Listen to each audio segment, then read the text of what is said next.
As part of French New Wave Month, on today's episode of Film Talk with Jordan Ramirez, my film review is the film that started it all, Courte, followed by my segment, Allow Me to Explain, and it all starts right now.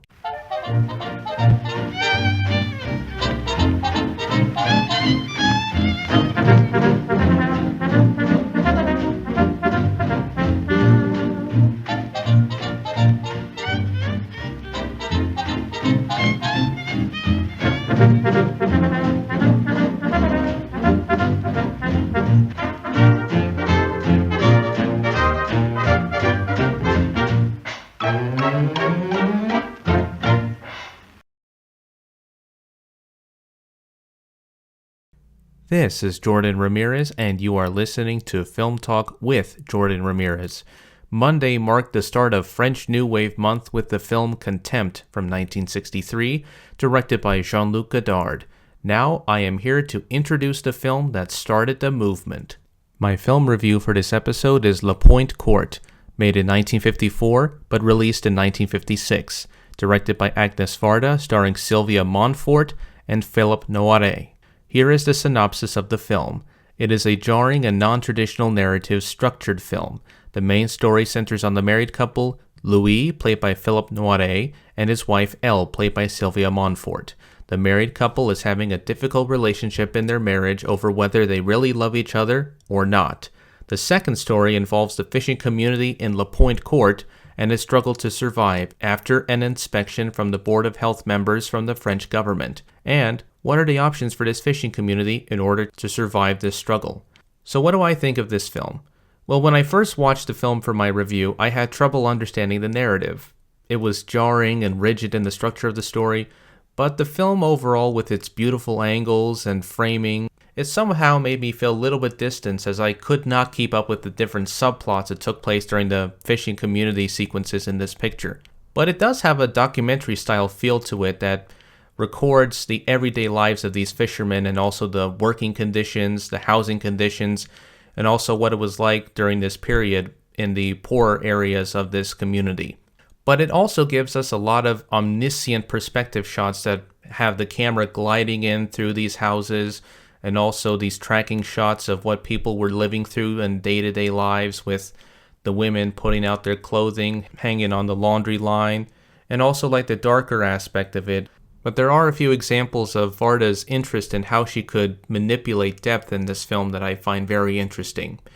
There is an example of this sequence when Louis and Elle, they're sitting on a boat, and Louis ends up getting up from the boat. He goes to the back of the shack, and Elle does the same thing. The camera is static, and it's a long shot, and you see one beam on the ground that is like vertical on the left side of the screen, and then you have the beam on the top that is horizontal, that almost feels like as if you were watching a framed photograph. And then the scene cuts to the married couple.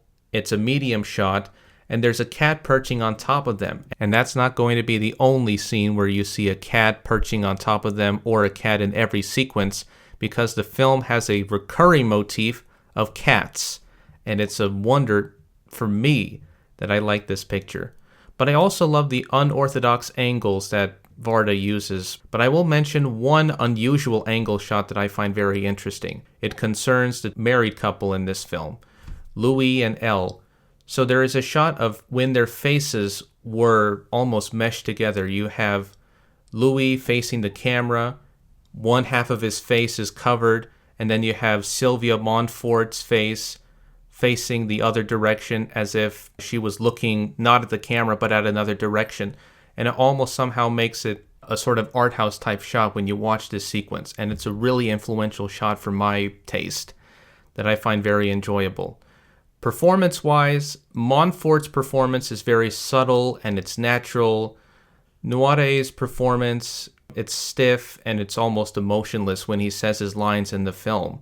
Louis feels like he wants to be connected to her. Elle is the opposite. She wants to be away from him, in contextual reasons as to why their relationship was not working. But overall, it was a joyous experience to watch this film because of its radical approach to editing, story, direction, sound, cinematography, and acting. This film is an important landmark that should never be dismissed or omitted regarding the history of the French New Wave movement. The basis for this film came from William Faulkner's novel The Wild Palms. Agnes Varda was so taken by this radical approach in the story that had the structures of one story focusing on the convicts and the other focused on a married couple. And she thought this would be a great idea for using that structure for her film, in which there would be two different storylines that have no connection with each other whatsoever. It was a bold and radical decision that would ultimately challenge the conventional narrative often found in mainstream films during this period, the 1950s, which is why the film's narrative feels so rigid and uneven.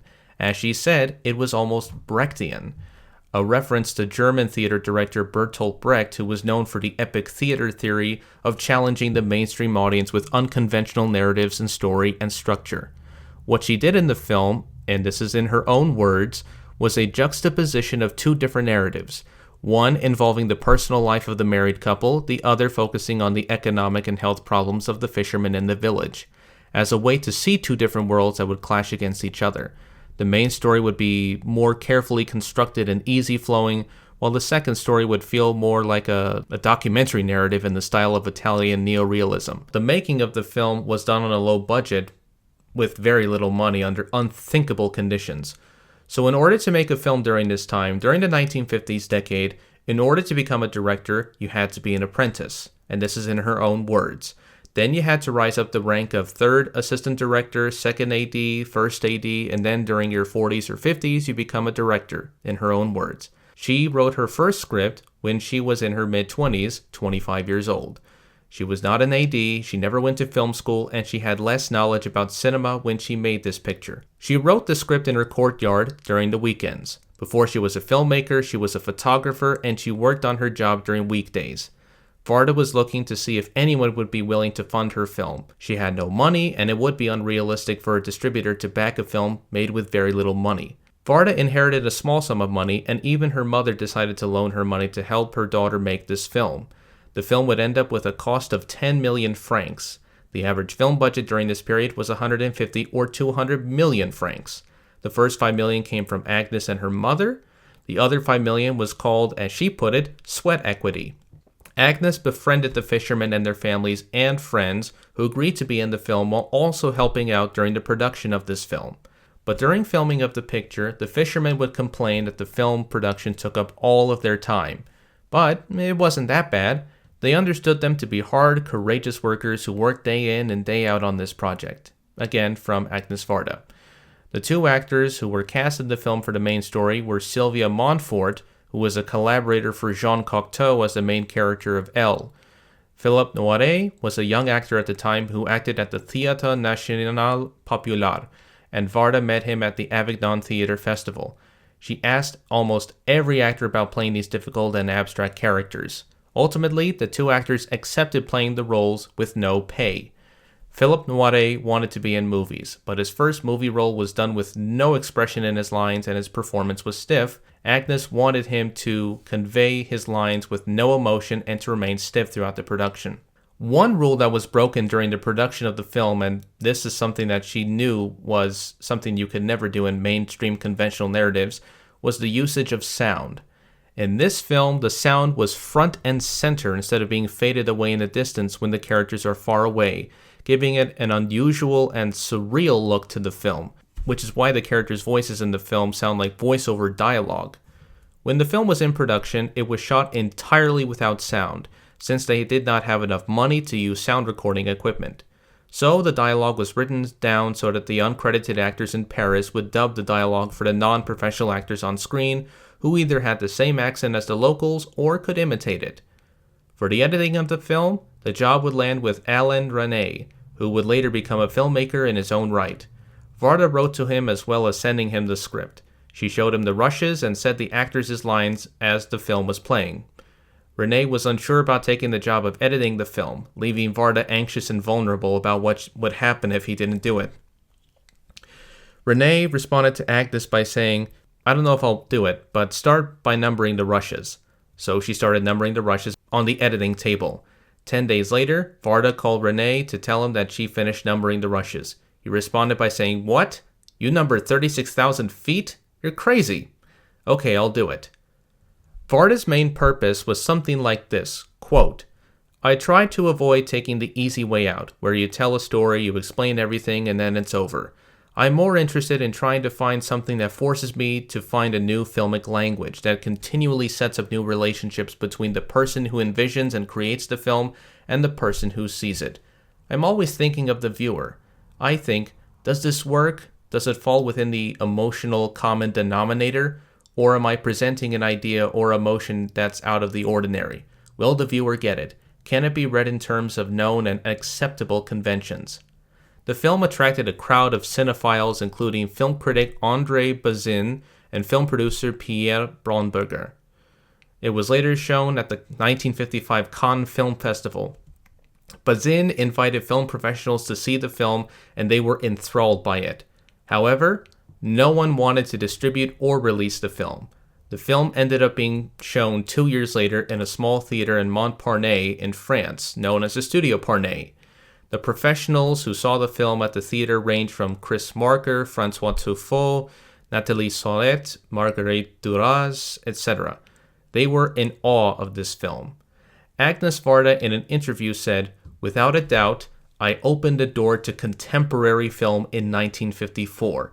It also led the way to the new kind of cinema that would be shot quickly, cheaply, with natural lighting that became the new wave. In this new cinema, I was certainly the only woman. I became a model in a way. All those men and one woman. One woman." While the film was a critical success, there were some critics who complained about the stiffness of the married couple storyline, even though that was Varda's purpose. But it was, however, a financial flop. That didn't stop her, however. Thanks to this unusual and innovative film, she was nicknamed the grandmother of the French New Wave. The film was released before the first New Wave films like The 400 Blows and Breathless. She was also named the ancestor of the French New Wave. All I can say is that even though I had cold feet watching this film, at least I got to watch it. We will be right back with Allow Me to Explain. While Latinx moviegoers enjoy watching films and television shows in this country, one thing that is a major issue is the underrepresentation of Latinx leads in film or television. Has Hollywood made its promise on the representation of Latinx actors in the film industry, or was it just an empty promise? It's time for Allow Me to Explain. The film industry for more than 100 years has had its share of good moments that are meant to be progressive and inclusive for making the industry function as a whole, and also its share of bad moments that are meant to be regressive and also sharing some dark secrets about why Hollywood never took the risk to up the ante or to take a risk or a chance. When it comes to the representation of race in Hollywood films and television programs, the one constant thing that may become a pet peeve is the fact that Hollywood always plays it safe regarding the story, or the fact that Hollywood is unable to take on the challenges that will open the eyes to moviegoers about the real Latinx experience that has been neglected for many years. So, what listeners may not know is that Latinx actors were a part of the early days of silent cinema, while also combating racial barriers under the studio system during the golden age of Hollywood and its early predecessor. During the early days of Hollywood in the silent era, a majority of actors who mostly played Latinx roles were mostly Anglo actors, also known as white actors, racially masquerading in lead roles, or another way to put it, they were in brownface. However, if you were Latinx, you were a background extra, or if you do have a speaking role, you were ultimately typecast. The two types of stereotypical roles that Latinx actors got were either bandidos or cantina girls. There were, however, a few exceptions during this silent period. Ramon Navarro and his relative Dolores del Rio were from aristocratic families in Mexico. The family ended up moving to Los Angeles after the Mexican Revolution. For Ramon Navarro, he started out as an extra in the 1925 film version of Ben-Hur, and he worked his way up to become a lead actor, including a role in the 1931 film version of Mata Hari with Greta Garbo. Dolores del Rio started her career by appearing in silent films including High Steppers, Pals First, and Ramona. Del Rio was able to transition through sound due to her singing voice. The roles she mostly received were exotic roles like a European woman, an indigenous woman, and a witty and sophisticated woman. Because she didn't have dark skin, she would ultimately pass for white. The studios ended up giving her roles that were deemed acceptable for their audience that wasn't stereotypical. Latino Latinx actors during the golden age of Hollywood ranged from comic actress Lupe Velez, who used a rapid-fire way of talking for comedic effect in the Mexican Spitfire film series from the 1930s and the 1940s, to the femme fatale actresses such as Rita Hayworth and Raquel Welch. The first Latino Latinx actor to receive an Academy Award went to Jose Ferrer from Puerto Rico for his role as Cyrano de Bergerac in a 1950 film of the same name. In 1952, Anthony Quinn would go on to win his first Academy Award for the film Viva Zapata. He was Mexican. Other actors during this period included Cesar Romero, Gilbert Roland, Rita Moreno, Ricardo Montalban, Desi Arnaz, Juano Hernandez, and Emilio Fernandez. While some of the actors who are mentioned got to play lead roles, and I do mention some of them, others, however, were cast in non-Latino Latinx roles, playing mostly nationalities or different races. Those examples would include playing Arabic roles, or indigenous roles like Native Americans, or Asian roles. But they also made their way to television in the later years after the studio system was approaching its end, such as guest starring roles of hit television shows or playing memorable characters as part of pop culture to a wide audience. Think Desi Arnaz on I Love Lucy, or Cesar Romero on the television series Batman, or any of those actors that have guest starring roles in some hit TV shows during the 1950s and 60s decade that were popular at the time. With the collapse of the studio system, a new generation of Latino Latinx actors flourished during this period. These range from Edward James Olmos, Andy Garcia, Benicio del Toro, Antonio Banderas, Selma Hayek, Sofia Vergara, Penelope Cruz, Javier Bardem, John Leguizamo, Zendaya, Zoe Saldana, Selena Gomez, Jimmy Smits, and many others. Even with the influx of the Latino Latinx population in the United States, and that we make up nearly 19% of the population in the country, one would think that Hollywood managed to improve the inclusion of Latino Latinx stories and representation in film and television, as well as in animation.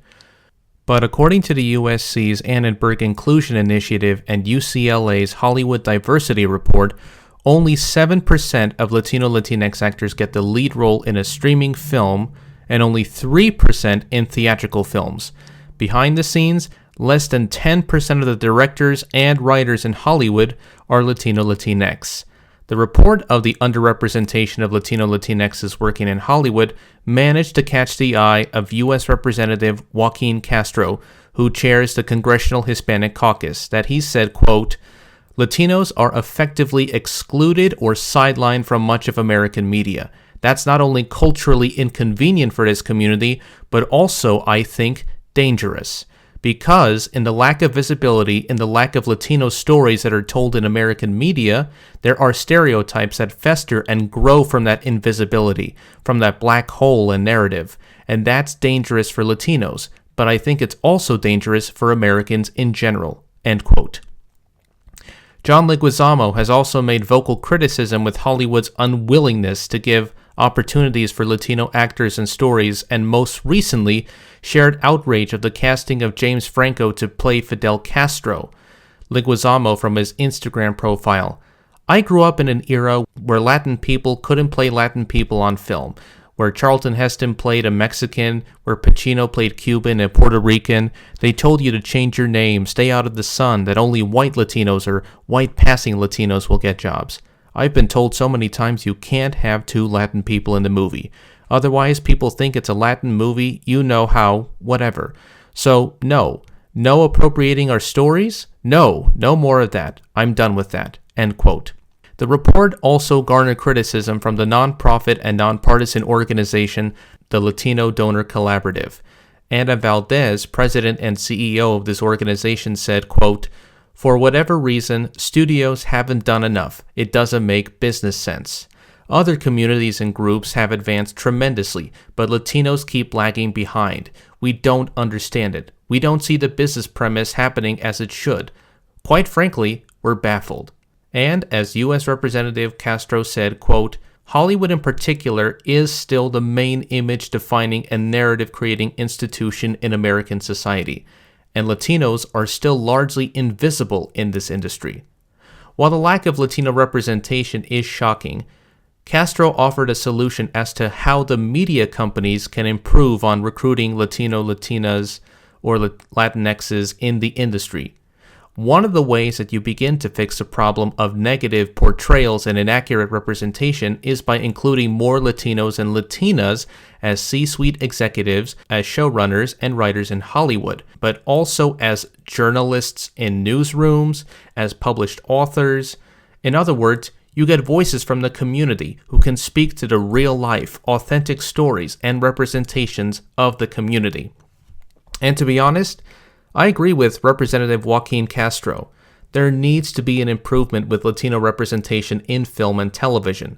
There also needs to be a conversation with Latino, Latinx talent, or Latino, Latinx talent behind the scenes or in front of the camera, since they've missed those opportunities that would make the media landscape much different and progressive, as well as inclusive, rather than recycling the same stories or talents that do not represent or share the Latino Latinx perspective in the United States. I am saying this as a positive statement that I hope listeners take into consideration. This has been Allow Me to Explain. You have been listening to Film Talk with Jordan Ramirez. This series is now available to listen to at 4 p.m. on Anchor, Spotify, and Google Podcasts every Friday. But before I end my show, I just want to make a correction that the URL for my blog website is incorrect. That was not the blog website that I used, filmtalkwithjordanramirez.wordpress.com. The actual name of the website is filmtalkwithjordanramirezpodcast.wordpress.com with my latest podcast episode on the page labeled Episodes. You can contact me on my social media feeds such as LinkedIn, Facebook, and Instagram. I'm going to be on hiatus from Twitter just to let you know. I am also available on Letterboxd, and if there is a film that you recommend that I would put for my next film review, make sure to submit it to my social media accounts, and until then, I'll see you at the movies.